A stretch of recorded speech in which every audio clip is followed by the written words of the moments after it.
This is an audio review of Chapter 4, Society and Social Interaction for Introduction to Sociology.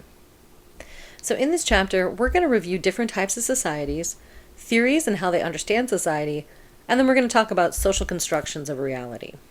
Okay, so first up, types of societies. So society refers to a group of people who live in a definable community and share the same culture. A society also consists of the people and institutions that are around us, our shared values and beliefs, and our cultural ideas. So before the Industrial Revolution and all the technology that came from it, societies were very different than they are today. So these pre-industrial societies were smaller, more rural, and often dependent on local resources. So first, hunter-gatherer societies show how connected people used to be to the land on which we live. Hunter-gatherers relied on their surroundings for survival by foraging uncultivated plants for food and occasionally hunting. When resources became scarce, they would move to find more resources, so this means that people in these societies were nomadic. While many of these societies used to exist, only a handful of them still exist today. Now, looking at pastoral societies, people began domesticating animals about 7,500 years ago by taming animals, breeding them, and at the same time, people learned to cultivate plants, though they were also still nomadic societies at the time. So this is when we got our first surpluses of goods, so they could grow and raise more food than was needed for survival. So this meant populations could grow, and those extra resources could be traded with other pastoral groups. Horticultural societies. So these kind of societies formed in areas where rainfall and weather conditions allowed for the growing of crops. These could be the first real permanent settlements that people could grow more than they needed for basic survival. So pastoral and horticultural societies were small and often used temporary tools. But once you get to this kind of agricultural revolution, right, you get to these agricultural societies, permanent tools were created to aid in growing and harvesting plants. And farmers learned to be more productive, to rotate crops, to use fertilizers, and the result was more food and more technology in growing things. So this is about 3000 BCE, when farming tools were made, farming much more possible and profitable. So more food meant more people. Small settlements became towns, then cities, and eventually entire regions filled with people who could trade what they grew or raised.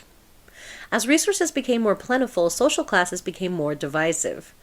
Those who had the most resources could have a better life, and this developed into a nobility class that tried to control the lives of all of those who were socially beneath them.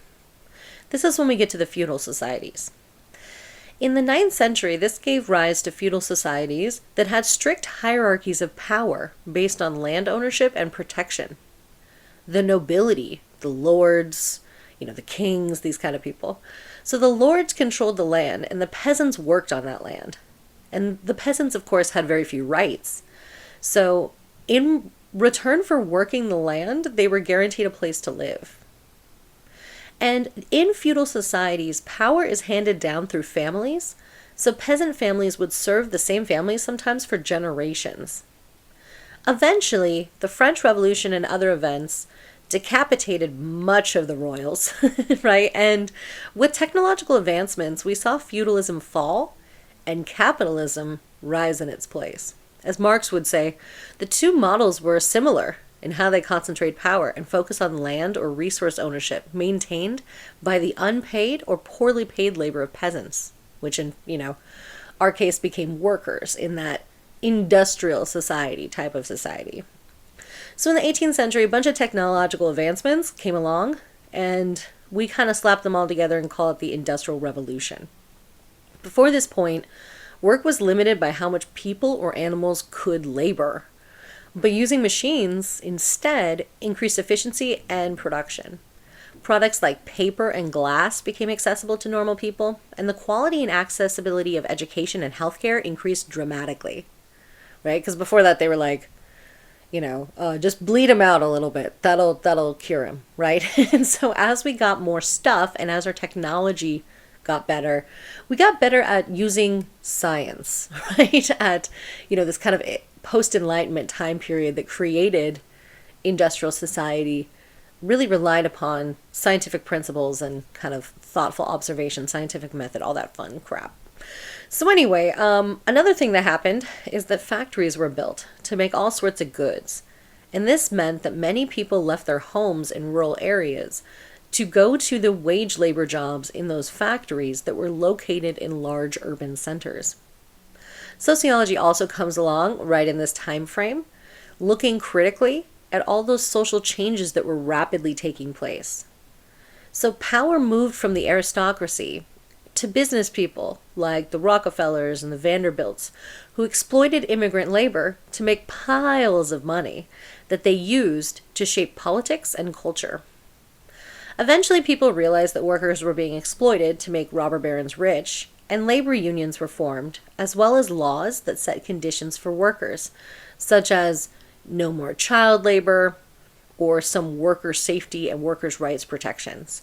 So we'll talk more about the Industrial Revolution later when we talk about work and the economy and talk about how hard fought those rights were, right? I'm sure you've heard bad things about unions because that's the narrative out in society, because again, capitalists own the narrative. So we often don't realize that the whole reason we have weekends is unions. The reason that children are not still laboring in factories is unions. So we'll talk about that later. And then post-industrial societies are also called information societies. So instead of making physical goods like an industrial society, information societies are based on the production of information and services. So that's kind of where we're at, though we'll talk about that when we get back to work chapter. Are we really? Because there's actually more industrial workers in the world today than there's ever been, but it's more of an out of sight, out of mind thing for us. So just put a pin in that. We'll get back to that later.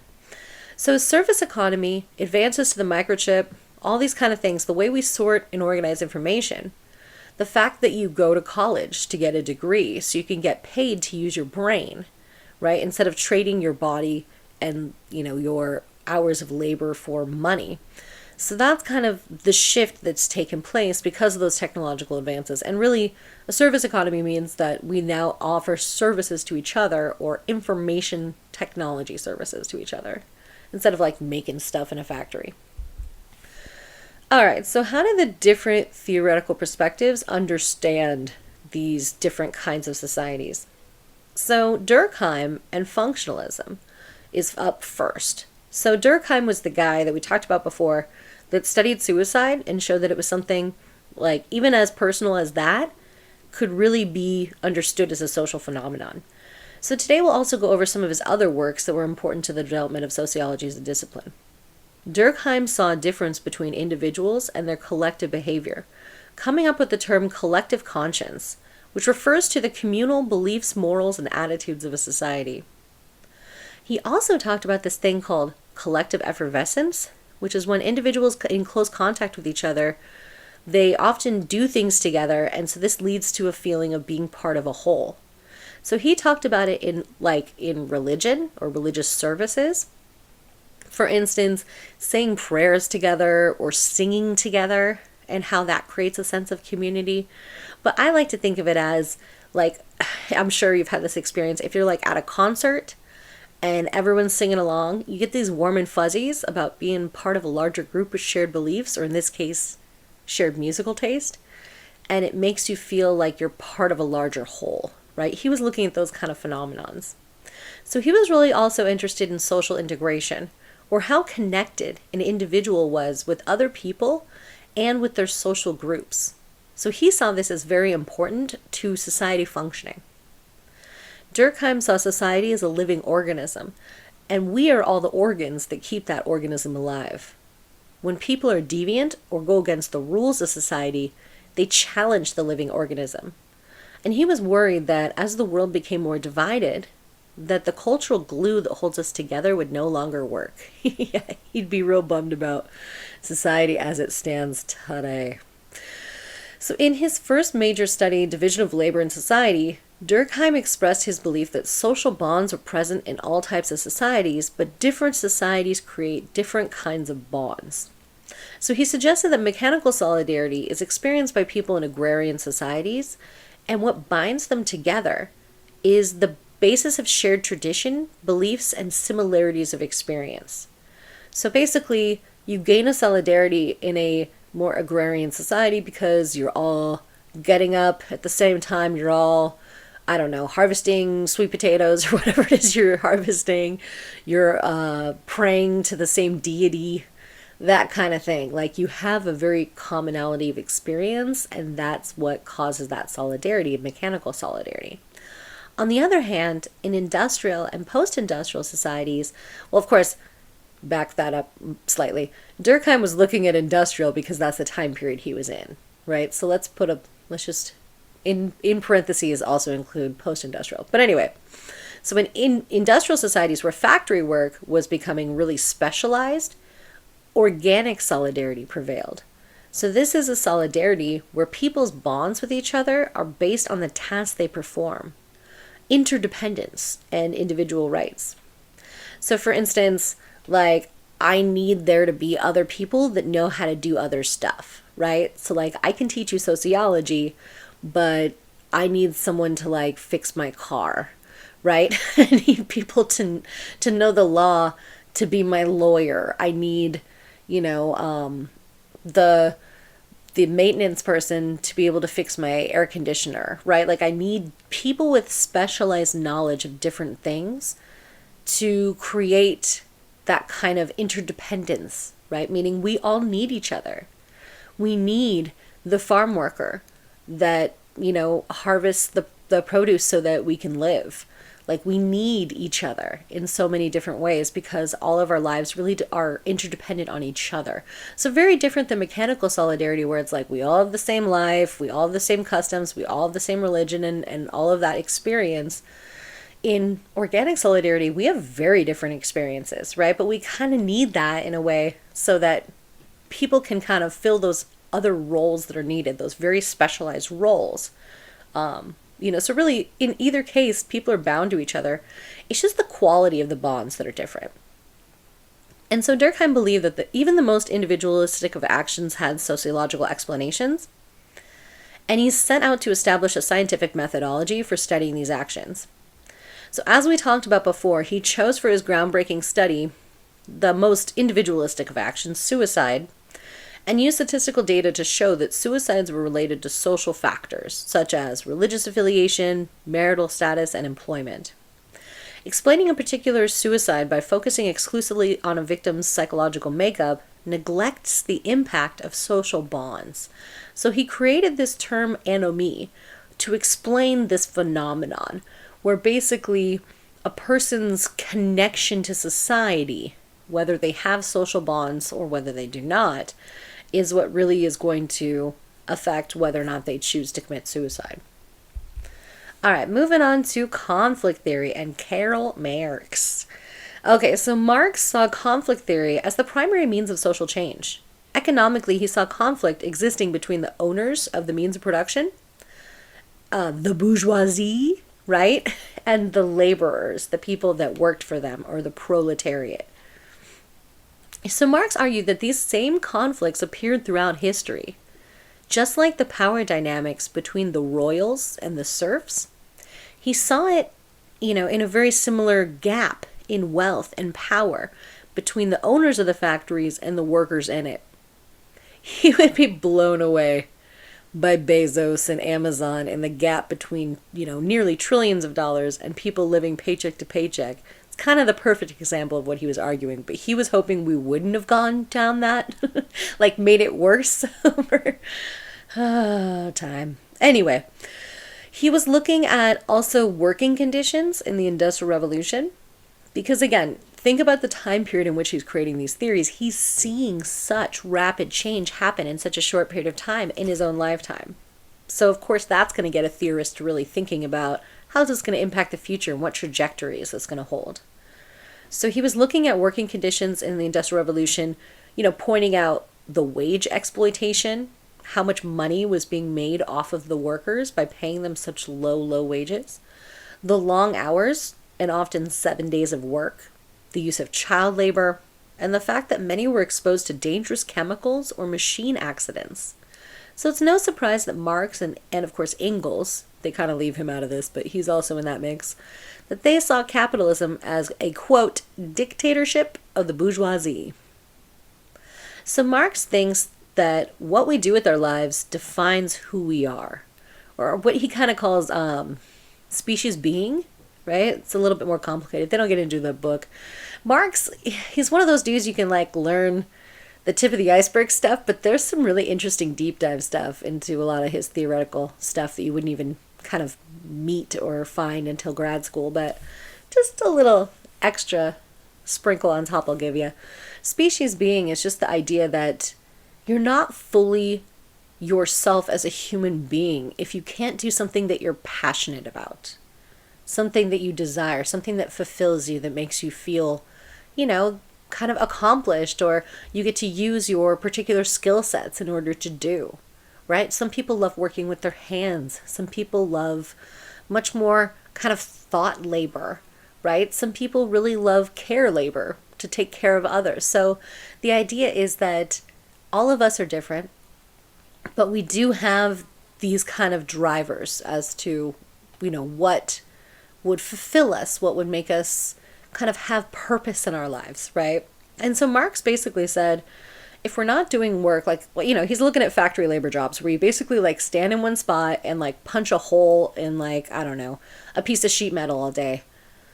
How do you then have passion for that, right? You don't. And the fact that you can't control how you do it or when you do it or why you do it means that you kind of just get alienated, right? And we'll get into that in a moment. So basically, he said that, you know, the work that people were doing in that time period in those factories was they were being separated from their true humanity. So we'll talk more about that later when we talk about the modern economy and how service jobs like retail labor can also separate us from our humanity. If you've done them, you know exactly what I'm talking about, but in different ways, like saying, you know, hi, welcome to whatever. Would you like to try the whatever today?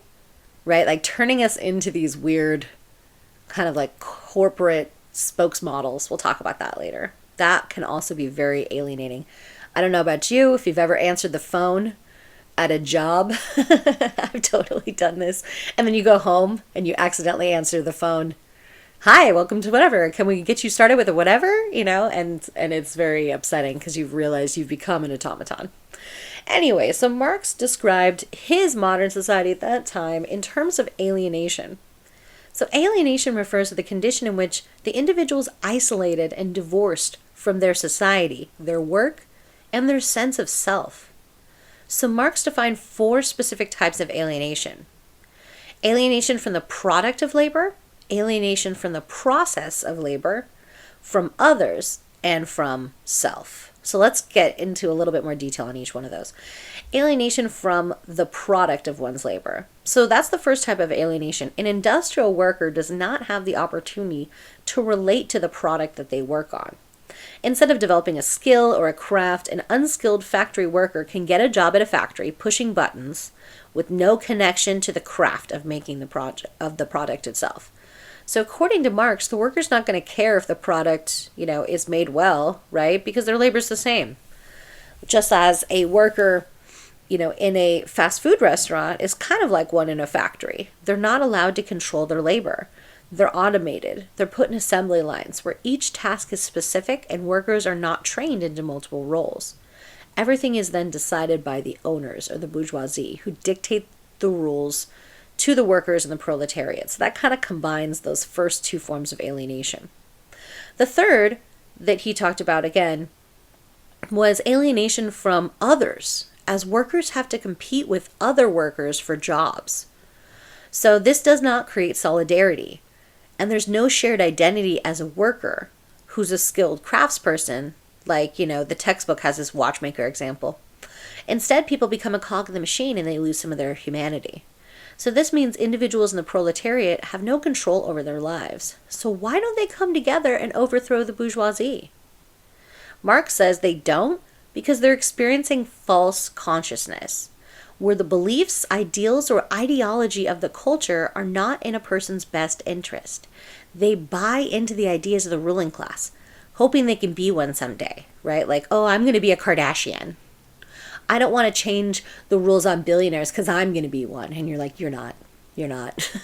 Sorry to tell you, folks, you ain't going to be one. Maybe you should tax them.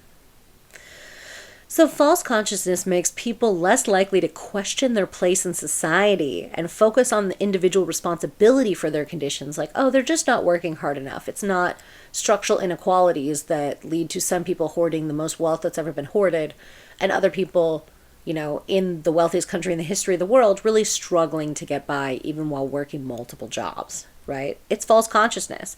People don't realize that they're basically just praising the rich and their lifestyles. So in order to overcome false consciousness, Marx says that it really needs to be replaced with class consciousness, or the awareness of one's rank in society, which can help people see how unequal things are, which Marx thought would lead to a social revolution that would end or dismantle the ills of capitalism. And that last alienation is from the self. That loss of species being or your inherent talents and creativity that could otherwise benefit society in some way or another is dulled when you're just pushing a button in a factory, right? So now that you've read and you've heard from me about Marx, think about this. Why do you think Marx is so unpopular with politicians or powerful people in American society? Right? Well, Marx and Engels were pretty clear in their condemnations of capitalism. That's a major reason why conflict theory is sometimes considered controversial, or at least Marx is, which is wild that what some dude said in the 1800s still has rich people shaking in their boots today. But they fear people coming together against them, right? You can see this with the recent or somewhat recent issues going on with Amazon workers forming unions that we'll talk about later as well. The company itself was really trying so hard to convince workers not to form those unions and to kind of bust those efforts in order for, if you have one of the most powerful companies in the world, why would they be threatened by unions? They're making billions in dollars of revenue every year.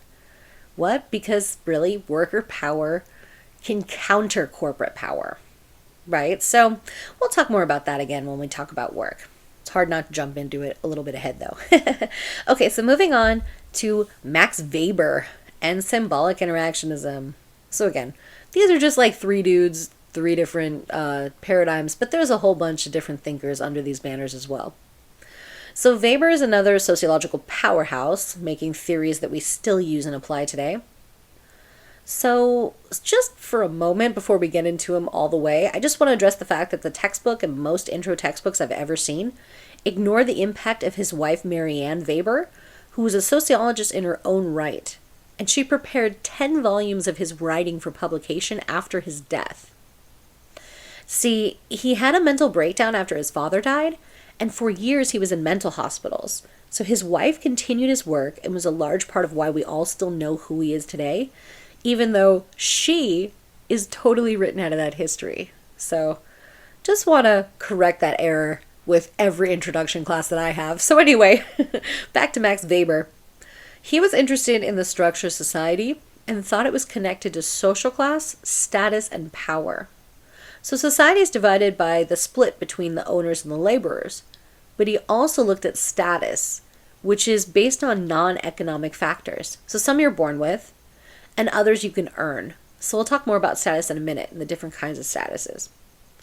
So Weber's analysis of modern society centered on the concept of rationalization. And he said a rational society is one built around logic and efficiency rather than morality and tradition. To Weber, capitalism is rational, which can lead to negative effects on people.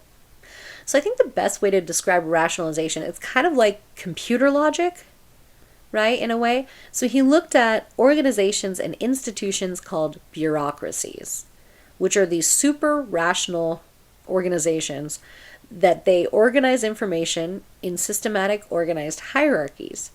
But the downside is how impersonal they are and how much they can be alienating.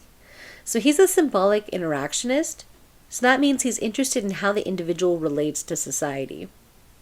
So just for a moment, think to yourself, how many of you have ever had to go to the DMV?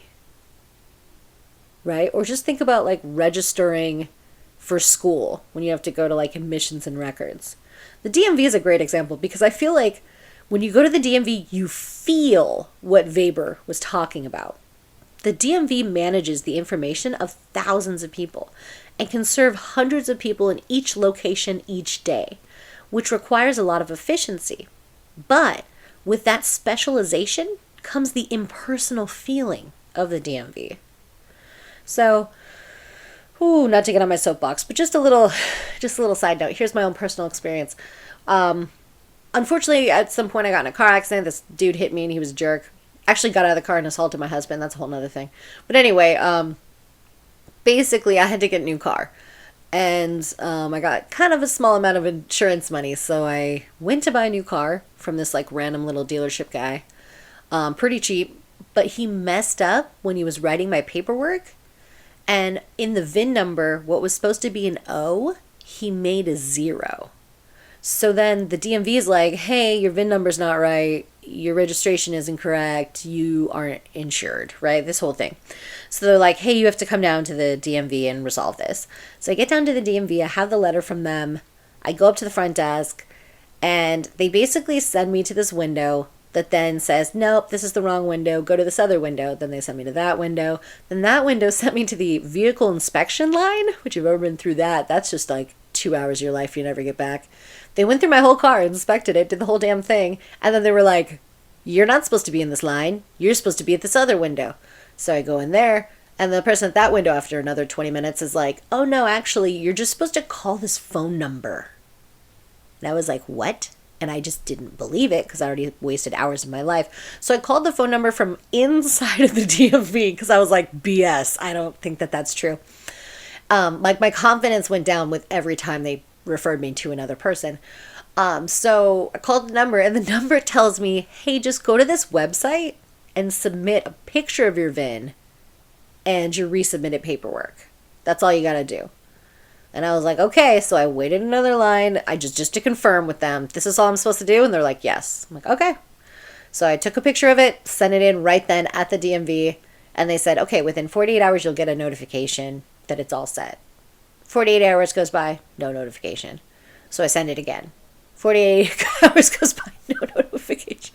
So I send it again, and then I just forget about it because life happens. And then about 4 months later, I get a notice in the mail. Your registration isn't valid. You're not covered. Your VIN number's wrong. So anyway, Weber says that when we deal with bureaucracies, it can be very negative to try and navigate them, right? Because each person has a specific task. They say, hey, I just work at window 3. I only work on this. You have to go talk to someone at window 7 that only works on that, right? And so Weber says we're trapped in an iron cage in society when we're trapped by these institutions, right? And I think of him every time I'm at the DMV because it really does, like, especially that experience I had, felt like being trapped in an iron cage of bureaucracy. Where you're like, okay, I get that you're here to move people through quickly, but if you have a complicated problem or something that's not exactly the norm of what they're doing, no one says, oh no, come over here, sweetheart, let's sit down and we'll go through it all together and make sure you get out of here in no time. Like, no, that's not how it works, right? Why? Because it's supposed to be, routine. It's supposed to be, you go to this one specialized person, they do their one specialized task, and that's what keeps the whole machine running efficiently, right? But that's why bureaucracies can be really upsetting. And like you said, feel like an iron cage. So Weber is also famous for his book about the idea of the Protestant work ethic and the spirit of capitalism, which said that the Protestant work ethic was to work hard, be thrifty in your spending so that you save. So basically to work hard so the next generation has better opportunities. And this was connected to the idea of eternal salvation, which is kind of ironic by today's standards, right? But Weber argues the Protestant work ethic is what helped capitalism spread and take hold. While today, the ethic of capitalism is spend money, and even spend money you don't have yet on credit. But at some point in American history, the ideal was working hard and spending little and living in a non-wasteful fashion. Okay, so moving to the social constructions of reality. Berger and Luckman wrote the book Social Construction of Reality in the 60s. And in the book, they argue that society is made by people, and it continues through our social interactions, or what they call habitualization. This is the idea that society is constructed by us and those who came before us, and it followed over time by habit. So the book uses an example of a school. So a school is a building, but it has more meaning when we give it more meaning. So we all agree it's a school, right? So it is a school, and people before us made it a school, and it continues on, after us to be a school. So this is what they call institutionalization, or the act of implanting a convention or norm into society. There's also the Thomas theorem. So W.I. Thomas stated that if people define situations as real, they are real in their consequences. So this is that Thomas theorem, that because we encounter ambiguous situations every day, many meanings are possible. So the way we define each situation becomes its reality. So for example, let's say you're walking down the street and you see a woman just slapping a man in public. What are the possible meanings of that situation? There's a lot, right? It could be a fight or spousal abuse. It could be a joke or friendly greeting, right? Depending on how friendly. And, of course, depending on how hard the slap is, too. It could be that he's just passed out. Maybe she's trying to revive him by slapping him, like, wake up, Jeremy, or something, Or maybe both of them are actors shooting a scene for a film. Each of those different definitions leads to a different set of potential consequences. So, like, if you think it's spousal assault, you might intervene or call the police. If you think it's a joke, you might stand by and laugh. If you think that it's just two people greeting each other, you might ignore them. Again, or summon paramedics, or maybe ask for an autograph if they're filming a scene, right? Depending on which meaning you act upon. So each definition of the situation leads itself to a different approach, and the consequences are real.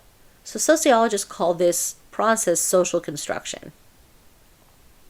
And so under this, it kind of reminds me of the Asch conformity experiments, right? We all want to fit in. We all want to be socially accepted. And the most basic form of that is to defer to authority figures and conform. So some conformity is needed to function smoothly in society, but too much conformity is a huge problem. So this psychologist, Solomon Asch, conducted experiments to test how strong the pressure to conform is, especially within a small group. We are all influenced by social norms, which we'll talk about more in Chapter 5, but we often don't realize how much we change what we do or say, or how we act to conform to those around us. So the Asch experiment is an interesting one. Basically, it's a deception study. The researcher, or the people that are in the research itself, the participants, think they're part of a study involving line segments. But really, the study's measuring conformity. So basically what happens is, like, they'll say, okay, this line on this side, which one matches it? A, B, C, or D? And most people, because the other people sitting in that group are parts of the study, they pick the wrong answer. And then the person that's the research participant has to go last. So they basically either have to pick what is the correct answer, or pick the answer that the group picked. And a lot of people go with what the group said, even though it's pretty obvious with the line test that the group is wrong, right? And it's really due to that social pressure that one feels, right? Often you can see the conflict, as these people wrestle through, maybe because there's this idea of, like, if everyone else sees it a different way, you kind of think to yourself, well, maybe I'm wrong. Right? It's kind of funny. I always talk about this with the Asch experiment always reminds me of my husband, because he's like totally immune to this. I feel like I'd probably fall for it a little bit, the Asch experiment, because even though I teach this stuff, I'm still like totally susceptible to social pressures. My husband's not. He would just stand there and have like 10 other people say, the answer's A, and he'd be like, no, it's C, you're all wrong. So it's funny. I always joke, like, our whole relationship is just me trying to study this human anomaly. But anyway, really, it's that some of us have that kind of unique, perspective on the world, but the majority of us, it makes sense that conformity is something that we learn because we need to survive, right? We need to be part of the group. And so, that can be a good thing for social cohesion, but it can also be bad when like authoritarian dictators use that, or, kind of like Nazi style stuff where people just kind of fall in line and conform. So another interesting concept developed by Robert Merton is a self-fulfilling prophecy. So this is the idea that even a false idea can be true if it's acted upon. So the book example is a bank run.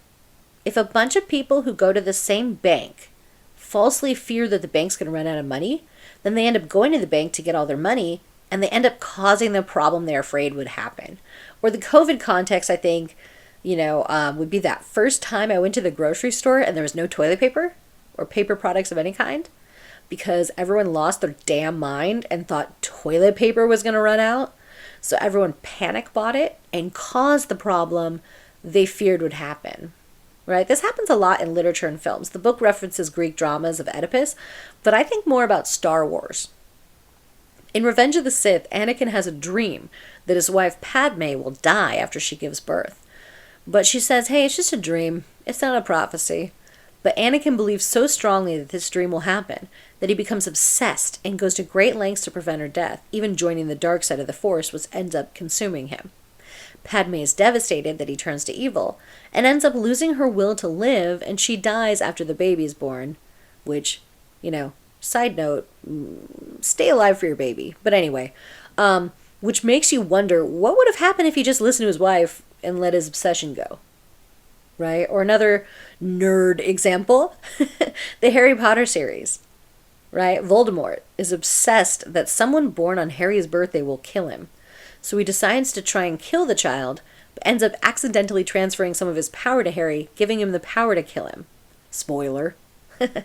So in all these examples, believing something was true made it happen. So if you think about, I'm sure you can think of other examples of self-fulfilling prophecies. It could be something you've done or something you've seen happen to others, or literally a film example, right? There's often many cases where we think something will happen or will be true, so we actually make it happen. Okay, looking at roles and statuses, it's really important to understand these terms.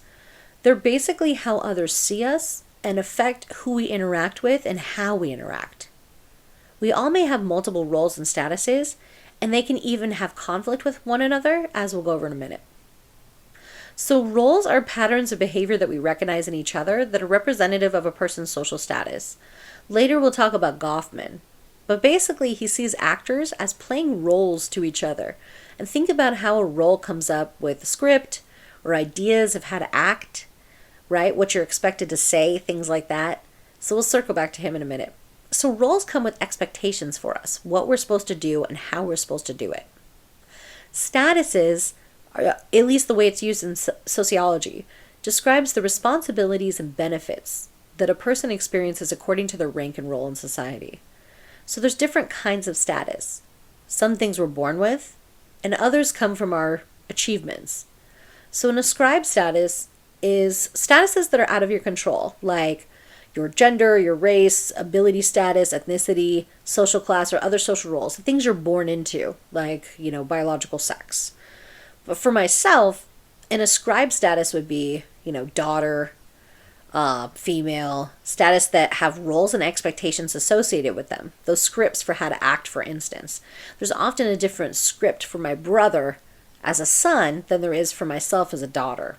Then there's achieved statuses, which are done by choice, such as how I got married, or I now have achieved the status of wife. Oh, that's dumb, right? Though it's funny, though. I guess it kind of did feel like an achievement because we didn't get married till after we were together for 15 years. So I think by then everyone had already given up that it was ever going to happen. But that's because I'm a jerk. Anyway, but I also had this fun thing where I graduated college a few times. So the status of graduate, right? Or getting jobs teaching. So the status of professor, right? Achieve status, it's literally in the word. It's the things you do that, give you status. So each of us is associated with a multitude of roles and statuses. And sometimes we experience conflict with those roles. So role strain is a stress that occurs when too much is required in a single role, while role conflict is a situation when one or more of an individual's roles clash. So, an example of role strain is when someone has difficulty meeting the responsibilities of one role. So, let's say you're a student, which you are, right? You may face a strain in learning all that you need to learn and staying on top of all the work that's involved. So, this means you may be experiencing a strain in your role as a student. But again, role conflict is when different roles conflict with one another. So let's say you're a student and you're also working a job, like I did the entire time through college because it's expensive, right? So let's say your boss insists that you work late, but you don't want to work late because then you won't have time to study for an exam that you have the next day. So your role as student and your role as employee are in conflict with each other, right? And that, what results from that is feeling a challenge to meet the demands of both roles. Moving on to presentation of self. So again, role performance is just how a person expresses their role. And so Goffman believed that meaning is created through interaction. And he came up with this term dramaturgy, right, which compares social interaction to a theater, where individuals take on roles and act them out for an audience. So think about a play. You know, if any of you have acted in a play before or had to read a script, think about how much needs to go on before the actual performance. This is what Goffman called the backstage, the work and the rehearsal that goes into a performance, the practice and the preparation. Also, when we eventually move to the front stage and give our presentation, we enact a script, but we also use props and wardrobes and settings and things like that to do it. So for example, my role as a professor for this course, or any course I teach, my backstage is all the work that goes into the lecture, such as outlining the chapter, making the notes for myself to stay organized, making the slides and activities we'll do. But the front stage, or like, another backstage would be like, I don't know, going to grad school, things like that. And the front stage is the actual performance, me yammering at you, right? And the props I use, like the digital slides themselves, my laptop, or, if we're in a classroom, a kind of professory wardrobe, right? That kind of deal. You get what I mean, right? So that's kind of that front stage, backstage that he talks about. And so impression management is a really interesting term that's so relevant in our social media world today. Goffman saw life as a sort of game, right? Where we work to control the impressions that others have of us, and he called that impression management. So according to Goffman, we work really hard and go out of our way to present a favorable image of ourselves to the people around us. Our appearance, our mannerisms, and our dress can all contribute to or undermine our performance with others. So again, what would Goffman think about social media, especially Instagram, right? Nowadays, people interact more with people through social media than they see them in actual life. So we spend more time with the idealized version of a person than who they really are. So we all know those people that have to take like 20 pictures whenever they go do something for the gram. And what can get lost is the actual experience of doing things. People look so happy in their photos, but what you don't see is the conflict. You don't see the bad days and the downs. So it makes us all feel like everyone else has a better life than we do. So it's kind of funny. I have a personal example of that. That in 1 year, the two best couples, like two couples that I really thought, oh, I wish my husband and I were more like them. They both got divorced in the same year, and it kind of shook me because these were these like perfect couples. One was actually his best friend and wife of like, they had been together for like a decade. And then the other one was my cousin and her wife. And these were like perfect couples, right? Super in love. You could totally tell they loved each other, very supportive of each other, had been together for like over a decade kind of deal. But what's interesting was I realized it was because more and more I was interacting with them through social media than in person. So I wasn't seeing the conflicts. I wasn't seeing the downsides, right? People don't take pictures of their fights. People don't show you what's really going on behind the scenes. And so, I mean, other than the cheating that was going on in the one friend's relationship, we didn't know any of that. They just seemed like such a perfect couple. So it kind of threw me for it. And then I realized, I just thought to myself like, what would Goffman think? I totally got duped into their impression management, right? My husband and I are really bad at this. We've been together for, Jesus, what is it, like 17, 18 years, somewhere in there. It's been a long time.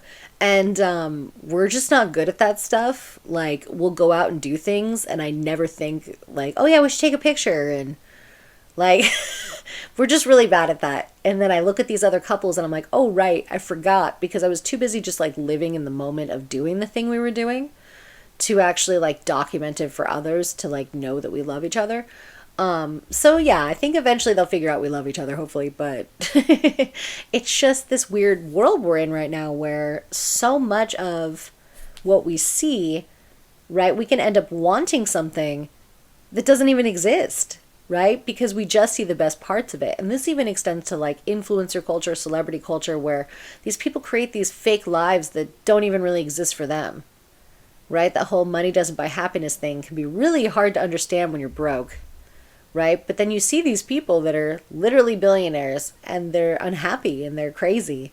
And you think, man, like maybe it really doesn't. I mean, maybe to some point it buys some happiness, some material support. It definitely alleviates that like stress and strain of poverty, right? But ultimately, we're only seeing the part that they want us to see. We're not seeing the darker sides of those things as well. All right. And then last up is the looking glass self. This weird, or not weird, this old-timey, handsome bearded man over here, neckbeard at the bottom over here, Charles Cooley. He believed that our sense of self depends on seeing ourselves reflected in the interactions with others. So looking glass self refers to the notion that as our self develops, it comes from our perceptions of others' evaluations and appraisals of us. In other words, we like getting positive responses from people, so we try to replicate actions when the response is positive. We use others like a mirror. In this example, when we style our hair and look in the mirror, we wait for the person looking back to say, that looks good. And then we decide that that's the style we like. So, George Herbert Mead expanded on Cooley's ideas. Mead also believed that the self was created through social interaction and that this process started in childhood. So George Herbert Mead believed that children began to develop a sense of self about the same time they learned language. And he developed these kind of different stages that kids would go through. Preparatory stage, play stage, and game stage.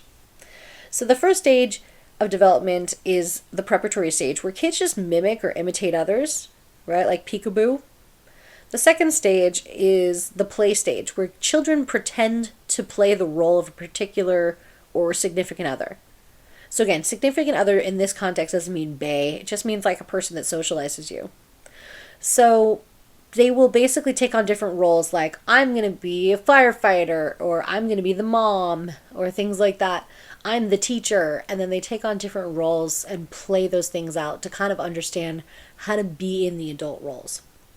The third stage in Mead's theory of development is the game stage, where children play organized games and take on the perspective of the generalized other.